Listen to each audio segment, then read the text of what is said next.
Hey guys, welcome back to more malicious compliance revenge stories. In this Ripestories video, imagine turning a failing company division into a massive success, only to have a brand new clueless boss demote you for doing your job too well. What he didn't realize was that I was the only person who knew how to run the system. So what happens when a company forcibly unplugs its own engine? Let's dive right into the video. And the first one is titled, Demote the only person who can run the system? Your entire division will collapse. So the company I worked for was a large, well-known corporation, not a household name exactly, but if you work in any kind of commercial or industrial setting, you've almost certainly used their products or had their technicians in your building before. They have divisions all over the country. I worked for one specific division that handled service and repair contracts for equipment that we sold to businesses. Think copiers, printers, scanners, that kind of commercial equipment, but I'm not going to confirm or deny exactly what it was. I started at this company right out of trade school when I was 22,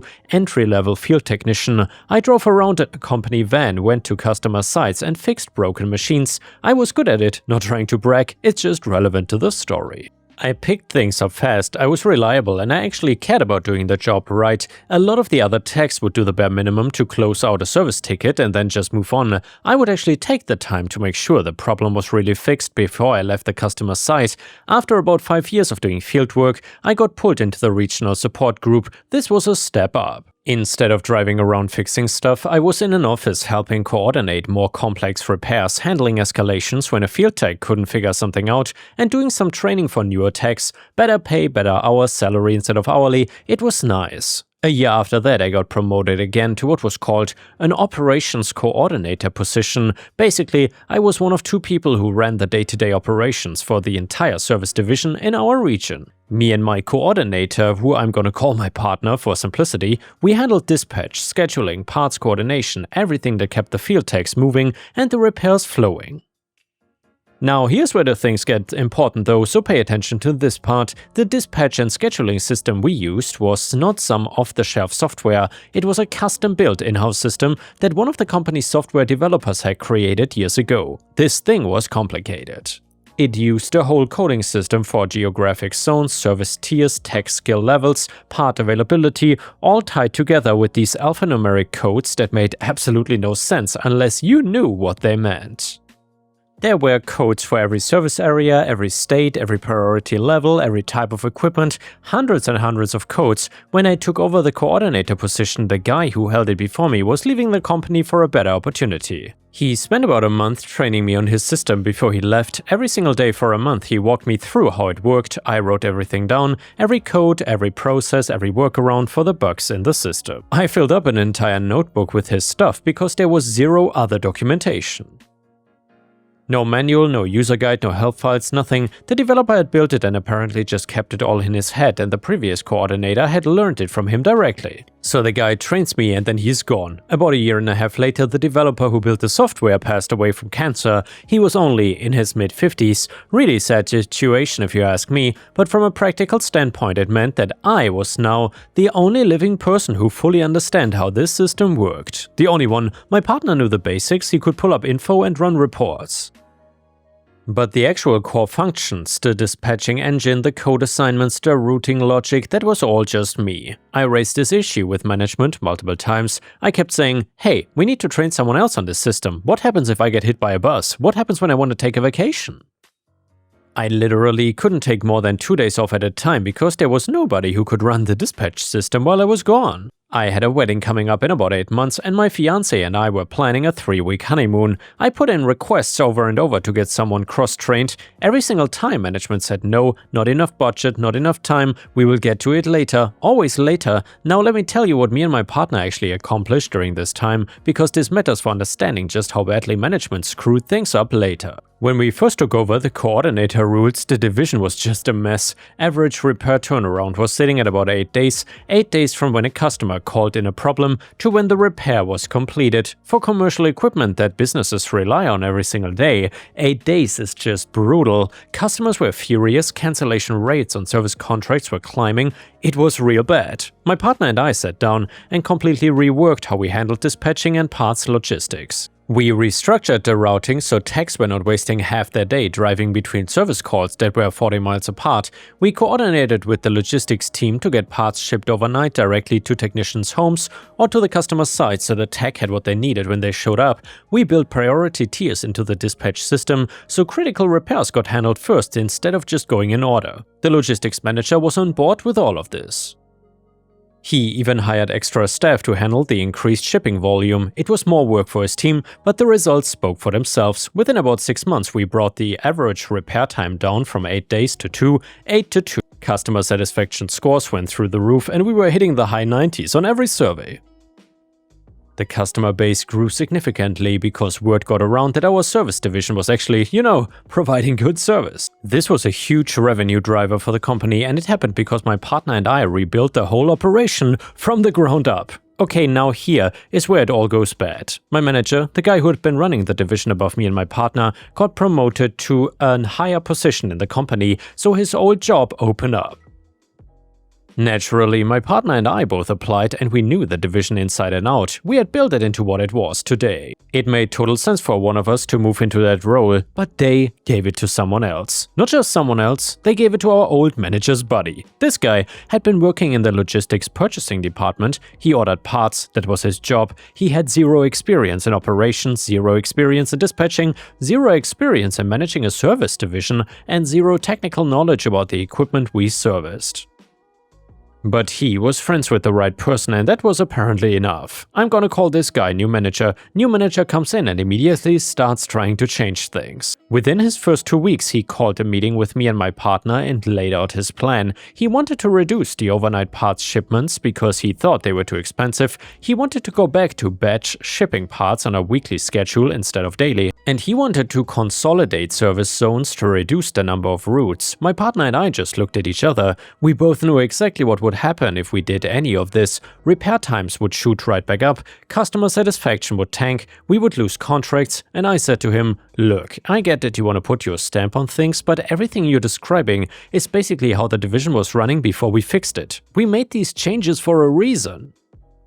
The numbers prove they work. He didn't care though. He said something like, I've been brought in to optimize this division and reduce operational costs. The logistics budget is too high and we need to bring it in line. My partner jumped in, the logistics budget is higher because we are doing more volume. The revenue from new contracts more than covers the extra shipping costs. We are actually more profitable now than we were before. But new manager was not interested. He had this plan and he was going to implement it. He told us to start making the changes by the following Monday. We refused, both of us, flat out said no. I emailed his manager explaining the situation and I laid out all the numbers. Customer satisfaction scores, repair turnaround times, revenue growth, contract retention rates, all of it. I explained that the proposed changes would undo years of improvements and likely result in losing a significant portion of our customer base. I was professional about it. I was not attacking new manager personally. I was just showing the data and explaining why the changes were a bad idea. Nothing happened though, no response, total silence. For the next few weeks it was a constant fight. New manager would tell us to implement changes. We would push back and explain why they were bad ideas. He would get frustrated, we would get frustrated. It went in circles. And then new manager decided that I was the problem. He figured my partner would fall in line if I was not around to back him up. Looking back, he was wrong about that too, but whatever. I got called into a conference room, sitting at the table where new manager, his manager, and someone from HR. They told me I was being demoted from operations coordinator to dispatcher. The reasons they gave were inability to work collaboratively with management, creating a hostile and confrontational work environment, and refusing to implement directed operational changes. They read these off a printed sheet of paper like they'd rehearsed it or something. I sat there for a second and then said, okay, fine. They all kind of paused like they expected more of a fight from me, but the HR person asked if I had any questions, and I said, nope, I understand. Dispatcher, got it. Same pay though, right? They confirmed that yes, per company policy, a lateral reassignment like this would maintain my current pay rate, so I said, alrighty then, dispatcher it is. Less responsibility, same money, works for me. I don't think they understood what they had just done. Let me explain why. A dispatcher job was to take calls from the system board and route them to individual field technicians. That's it.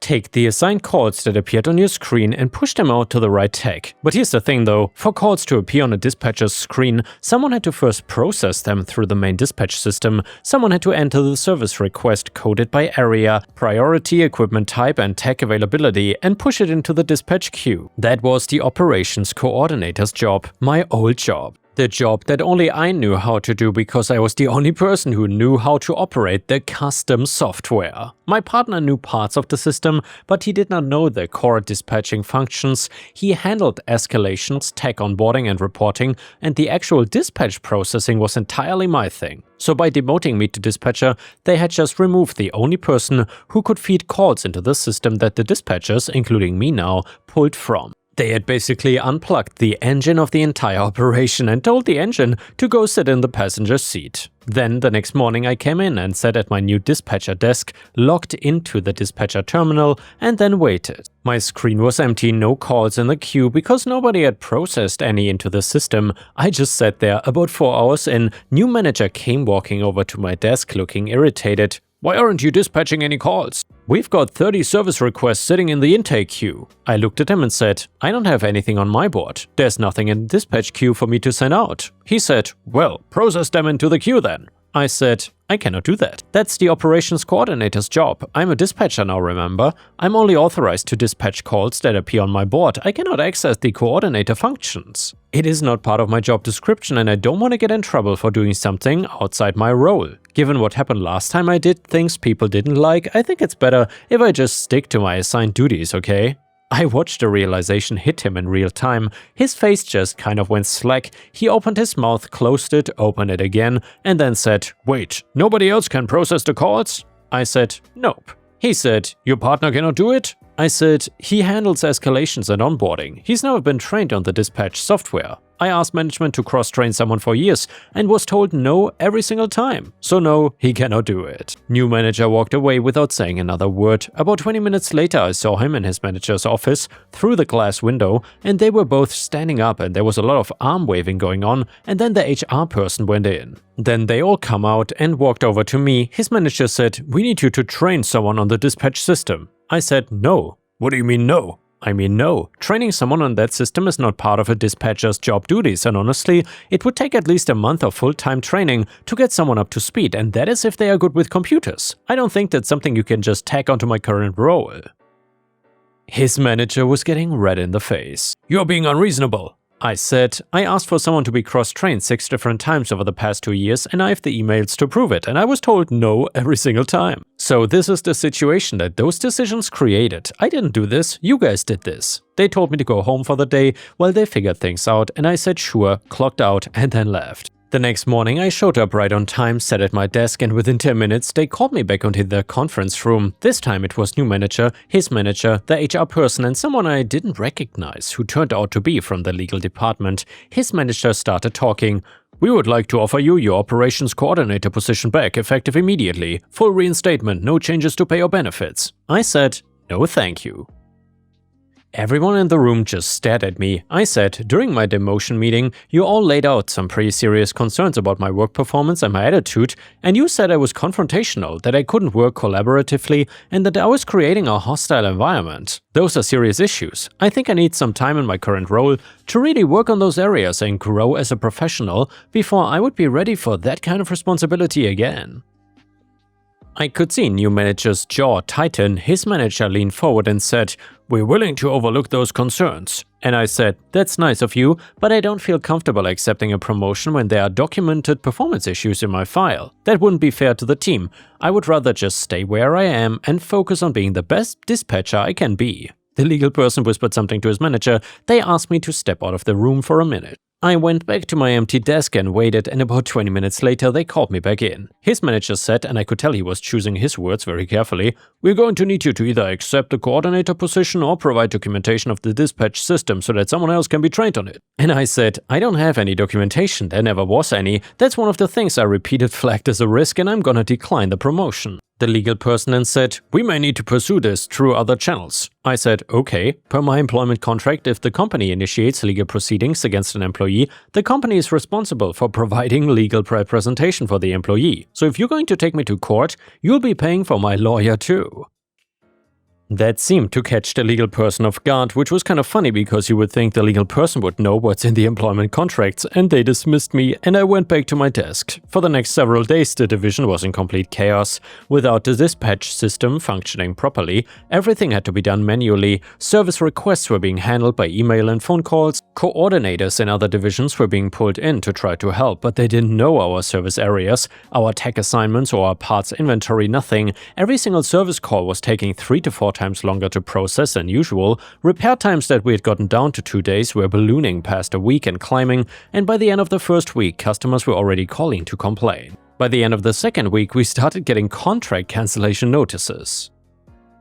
Meanwhile, I got a call from a lawyer who introduced himself and said, "I've been retained to represent you. The company is paying my fees, but I want to be very clear about something. I work for you, not for them. I cannot share anything you tell me with anyone at the company, and I cannot take any action that goes against your interests. If they ask me what you're thinking or planning, I tell them nothing. Understood?" I said understood. He told me that the company was exploring whether they could compel me to either take the promotion or hand over operational knowledge, and he said, "I've looked at this from every angle, and here's the bottom line. They cannot force you to accept a promotion, they cannot force you to perform duties outside your current job description. As long as you are fulfilling the requirements of your current position, which based on what you've told me is just showing up on time and being available to dispatch calls that appear on your board, you're fully within your rights." I said, "What if they fire me?" He said, "They can try, but you're not violating any terms of your employment. If they fire you for refusing a promotion, you would have a very strong wrongful termination case, especially given the paper trail of your demotion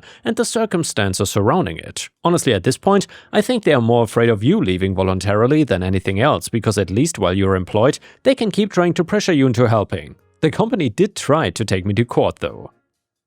Or more accurately, they filed for some kind of emergency order to compel me to provide the operational information. My lawyer handled most of this and spared me the details of the back and forth, but we did end up in front of a judge. The company's argument was basically that I was in possession of critical proprietary knowledge and that my refusal to share it was causing serious financial harm to the business.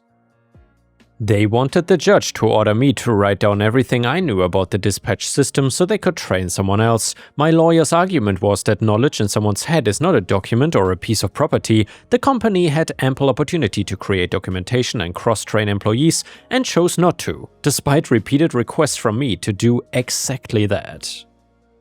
He also pointed out that I'd been demoted from the position where this knowledge was relevant, and that ordering me to perform the duties of a position I no longer held would be beyond the scope of my current employment agreement. The judge finally ruled in my favor. He basically said that a company cannot compel an employee to accept the job they don't want, and that the knowledge in my head was mine.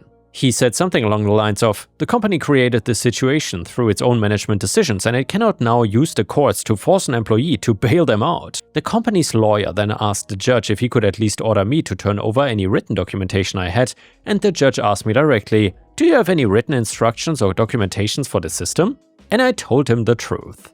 I said, "I used to have a notebook where I wrote everything down when I was trained on the system, but I no longer have it. I threw it away," which was true. After the demotion I went home that night and tossed it in the trash. I knew where things were headed. The judge asked, "Do you remember how to use the system from memory?" I said, "Yeah, I used it daily for years."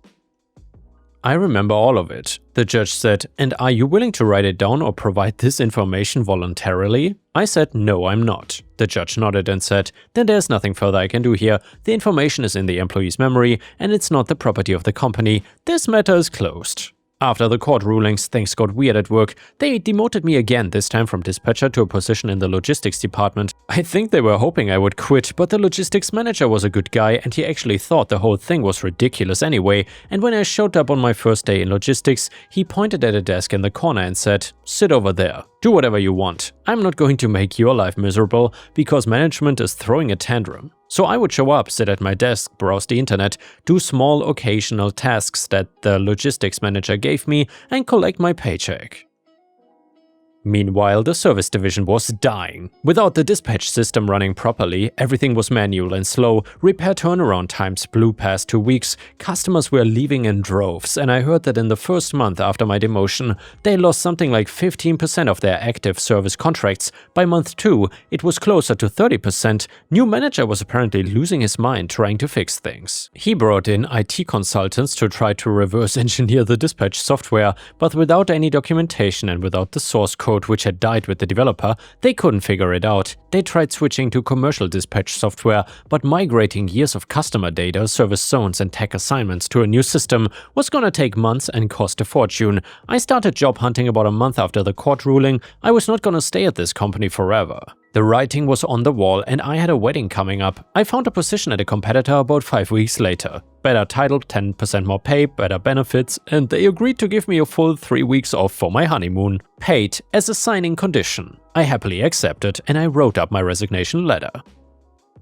I kept it professional, but I didn't hold back on the details. I explained the timeline of events from the beginning. My years of building up the division, my repeated requests for cross-training that were denied, the appointment of an unqualified manager, my demotion for pushing back against bad decisions and the consequences that followed. I sent it to the new manager, his manager, the HR department, the regional VP and the CEO of the company. That Friday, I packed up everything I had at my desk, said goodbye to my partner and the logistics manager, and walked out. My partner filled me in on what happened after I left. It was not pretty. The division never recovered, the dispatch system was eventually scrapped entirely, and they migrated to a commercial platform, but the transition took almost 6 months and cost a huge amount of money. During that time, customer attrition continued, and by the time the new system was up and running, the division had lost so many contracts that it was no longer financially viable as a standalone operation. About a year after I left, the division was merged into another one. Roughly 30% of the staff were laid off, the rest were scattered to other parts of the company. My partner survived the merger because he was good at his job, but he told me the place was never the same again. He said it went from being one of the best divisions in the company to basically a skeleton crew handling whatever contracts were left. My partner is actually retiring this year. We still meet up for lunch for about once a month. Every time the topic comes up, he just shakes his head and says something like, "All they had to do was leave things alone. We had it running perfectly, and they blew it up for no reason." And the next one is a malicious compliance story, which is titled, "Deactivate their account? Sure thing, boss." So there's a guy at work that apparently the managers don't like. Owner came to me this morning and asked me to deactivate his account since they're going to terminate him. Now, I know that the owner would be late to their own funeral, and I actually like the guy quite a bit and think that they really should be working with him to improve his performance rather than just canning him. So sure, I will deactivate the account right now, boss. No problem. It's been an hour. The guy's in the office right now trying to figure out why his account is not working. Meanwhile, the boss, open office plan, is 10 feet away from him, furiously typing up a notice of termination since they had not even bothered to do that before asking me to deactivate the account. He keeps having to stop and come over to try to help the guy with his account. Fun times. And yeah guys, if you've watched until here, let me know where you are watching from today and I will see you again tomorrow.